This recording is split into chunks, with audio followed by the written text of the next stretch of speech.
하나님 말씀 마가복음 12장 1절에서 44절까지 교독하겠습니다. 예수께서 비유로 저희에게 말씀하시되 한 사람이 포도원을 만들고 산을로 두르고 집자는 구유 자리를 파고 망대를 짓고 농부들에게 세로 주고 타국에 갔더니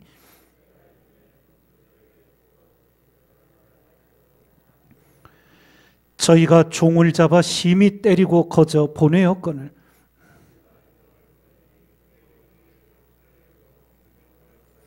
또 다른 종을 보내니 저희가 그를 죽이고 또 그 외 많은 종들도 혹은 때리고 혹은 죽인지라.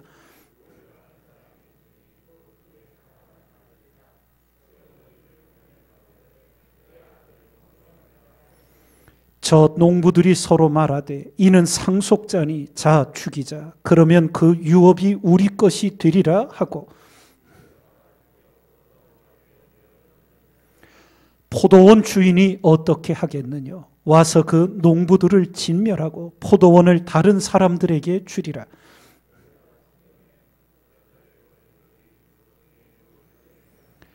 이것은 주로 말미암아 된 것이요 우리 눈에 기이하도다 함을 읽어보지도 못하였느냐 하시니라.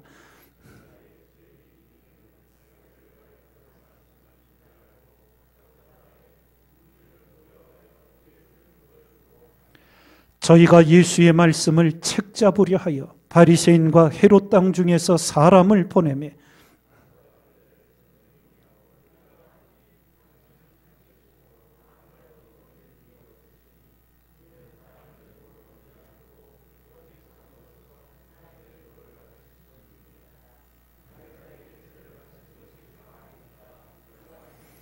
우리가 바치리이까 말리이까 한데 예수께서 그 외식함을 하시고 이르시되 어찌하여 나를 시험하느냐?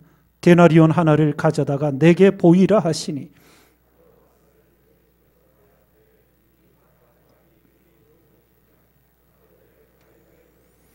이에 예수께서 가라사대 가이사의 것은 가이사에게 하나님의 것은 하나님께 바치라 하시니 저희가 예수께 대하여 심히 기이 여기더라.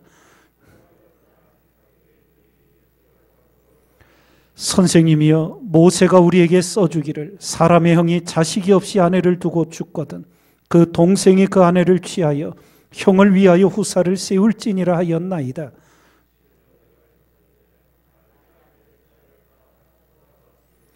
둘째도 그 여자를 취하였다가 후사가 없이 죽고 셋째도 그렇게 하여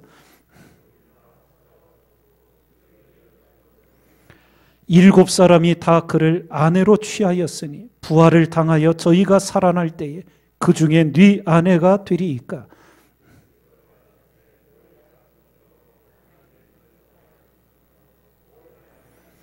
사람이 죽은 자 가운데서 살아날 때에는 장가도 아니가고 시집도 아니가고 하늘에 있는 천사들과 같으니라.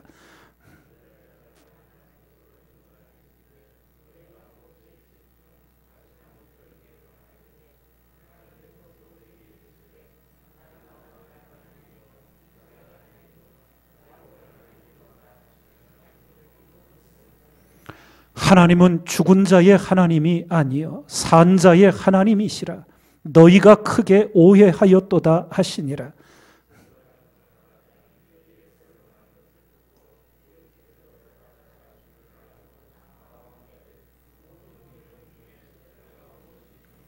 예수께서 대답하시되 첫째는 이것이니 이스라엘아 들으라. 주 곧 우리 하나님은 유일한 주시라.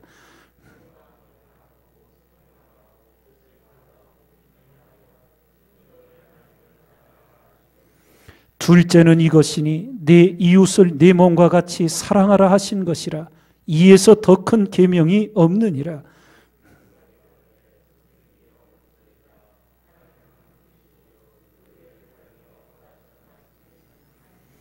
또 마음을 다하고 지혜를 다하고 힘을 다하여 하나님을 사랑하는 것과 또 이웃을 제 몸과 같이 사랑하는 것이 전체로 드리는 모든 번제물과 기타 제물보다 나으니이다.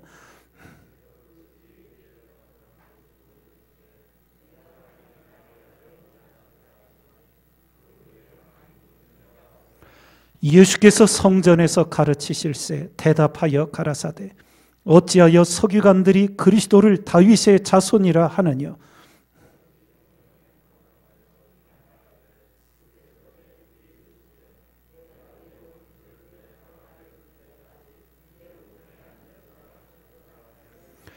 다윗이 그리스도를 주라 하였은즉 어찌 그의 자손이 되겠느냐 하시더라. 백성이 즐겁게 듣더라.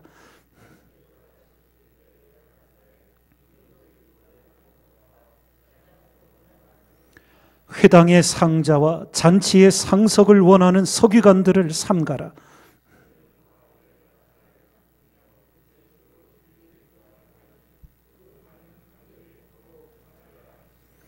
예수께서 연복궤를 대하여 앉으사 무리의 연복궤에 돈 넣는 것을 보실세 여러 부자는 많이 넣는데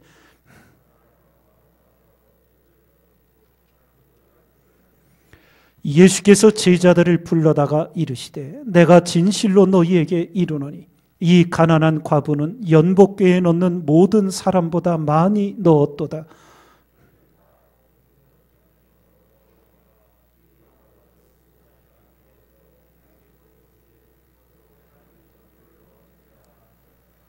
아멘.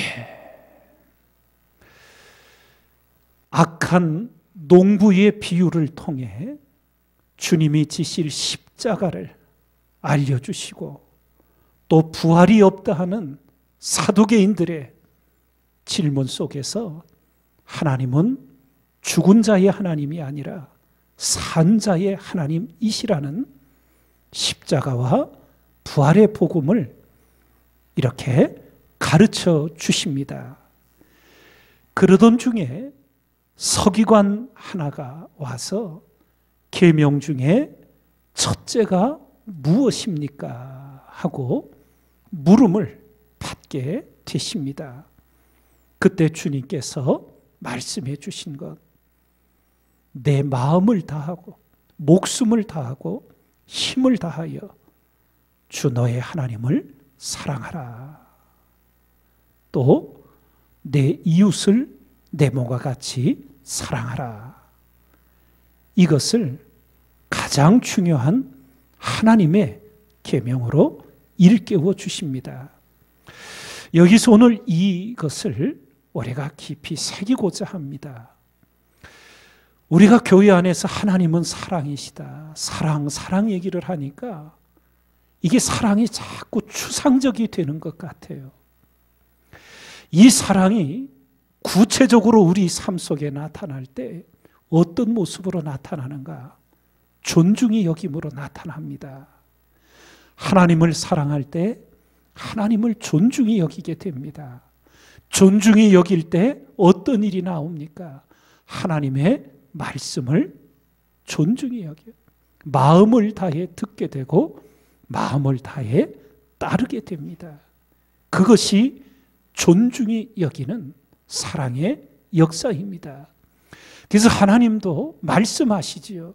나를 존중히 여기는 자를 내가 존중히 여기고 나를 멸시하는 자를 내가 경멸히 여기리라. 이렇게 하나님을 향한 사랑.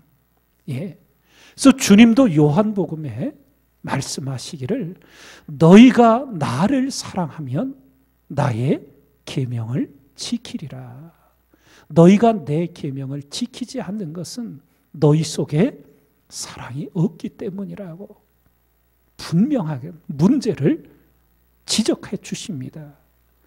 하나님을 사랑하는 자는 하나님을 존중히 여기게 되고 하나님을 존중히 여기는 자는 그 말씀을 마음 깊이 새겨 그 말씀을 온전히 순종하게 되어 있는 것입니다. 이웃에 대한 사랑도 마찬가지입니다. 내 이웃을 내 몸과 같이 사랑하라. 지식으로 머리로 우리가 알고 있어요. 세상은 어떻습니까? 가진 자와 못 가진 자, 배운 자와 못 배운 자, 권력이 있는 자와 없는 자, 이러며 사람을 대하는 것이 달라요. 그러나 교회 하나님의 백성들은 전혀 차원이 다른 삶을 삽니다. 모든 사람에 대하여 주님을 대하듯 지극히 작은 자에게 한 것이 곧 주님께 한 것이 되기에 우리는 늘 일깨어 사람을, 이웃을 존중히 여기고 배려하는 것을 끊임없이 실천해야 합니다. 우리가 다 부족함이 있어요. 알면서도 실패를 합니다. 그때마다 마음을 돌이키고 하나님 앞에 부족함과 잘못을 인정하고 하나님의 은혜의 마음, 생명의 마음 부어주시기를 기도드리며 사람을 멸시하고 차별하는 하나님 앞에서 잘못된 삶들을 우리는 반드시 고쳐 살아가야 될 줄 믿습니다. 존중은 그리스도인의 가장 중요한 덕목 중에 하나입니다. 그가 하나님께 속한 자인지 아닌지를 분명하게 볼 수 있는 내용이 바로 거기에 있습니다. 우리가 하나님께로부터 멀어지면 사람을 무시하고 사람을 멸시하고 사람을 경멸히 여깁니다. 함부로 말합니다. 그 속에 하나님이 계신 자는 결코 그렇게 될 수가 없습니다. 내 안에 우리 곁에 두신 이들에 대한 존중의 여김이 있는가 분명히 점검해 보셔야 합니다. 존중이 여기면 존중의 여김을 받게 됩니다. 남을 경멸하게 여기면 나 또한 경멸히 여김을 받습니다. 성경을 자세히 보면 자녀를 낳지 못했던 한나였지만 성전에 올라가 기도드리고 엘리 제사장에게 오해를 받지요. 술 취한 여자로. 그럼에도 하나님의 제사장이기에 한나는 존중할 수 없는 엘리 제사장을 존중히 여깁니다. 하나님 때문에. 그래서 사무엘을 얻게 되고 그 이후에 더 많은 자녀들을 하나님께서 축복으로 주십니다. 다윗, 악신이 들어 죽이려고 달려드는 존중할 수 없는 사울왕. 그러나 하나님을 경외함으로 사울왕을 멸시하지 않습니다. 긍휼히 여깁니다. 그랬더니 하나님이 다윗을 높여주십니다.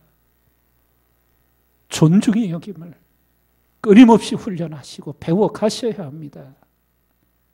정반대로